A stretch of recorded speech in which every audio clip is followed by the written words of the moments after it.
നമസ്തേ പ്രിയമുള്ള പ്രേക്ഷകരെ, നാം ഇവിടെ ചർച്ച ചെയ്യുന്നത് ജ്യോതിശാസ്ത്രത്തിൽ ചതുർഗ്രഹ യോഗ നിരൂപണമാണ്. 4 ഗ്രഹങ്ങൾ ഒന്നിച്ചു നിൽക്കുമ്പോൾ അതൊരു ജാതകനിൽ ഉണ്ടാകുന്ന ഫലങ്ങൾ ശുഭമായാലും അശുഭമായാലും എത്രത്തോളം ആ ഫലം ആ വ്യക്തിയെ സ്വാധീനിക്കും, ഈ ചതുർഗ്രഹ യോഗത്തിൻ്റെ വിശേഷങ്ങൾ എന്തൊക്കെയാണെന്നാണ് കല്യാണവർമാവ് സാരാവലി എന്ന ഗ്രന്ഥത്തിൽ സവിസ്തരം പ്രതിപാദിക്കുന്നത്. ആദ്യം എൻ്റെ പ്രിയപ്പെട്ട പ്രേക്ഷകർ ശ്ലോകം ശ്രദ്ധിക്കുക.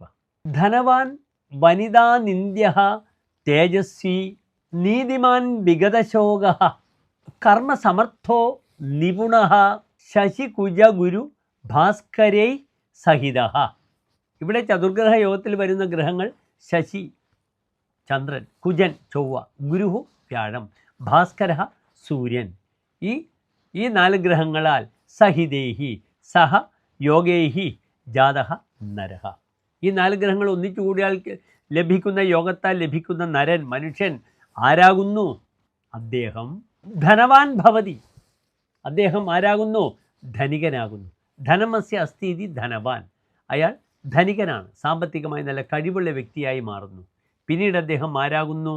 വനിതാ നിന്ദ്യ ഭവതി. വനിതാഭിഹി നിന്ദ്യ.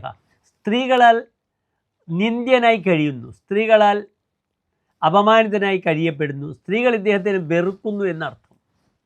സ്ത്രീജനങ്ങളുടെ മമത ഇദ്ദേഹത്തിന് ലഭിക്കില്ല. സ്ത്രീകൾ ഇയാളെ വിദ്വേഷ ബുദ്ധിയോടുകൂടി കാണപ്പെടുന്നു.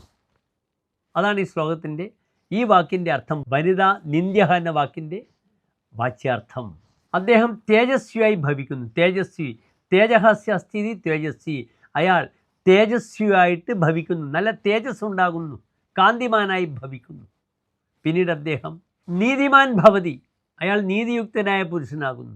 പിന്നീട് അദ്ദേഹത്തിന് ശോകമില്ല. വിഗത ശോക ഭവതി. വിഗത ശോക യസ്യ സഹ. ശോകമില്ലാത്തവനായി ഭവിക്കുന്നു എന്നർത്ഥം. അദ്ദേഹം കർമ്മസമർത്ഥനാകുന്നു. കർമ്മസു സമർത്ഥ കർമ്മസമർത്ഥ. കർമ്മമേഖലയിൽ അദ്ദേഹം വളരെയധികം സാമർഥ്യം പ്രകടിപ്പിക്കുന്നു.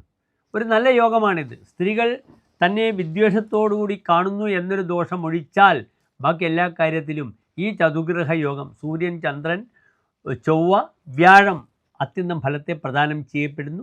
നമസ്തേ.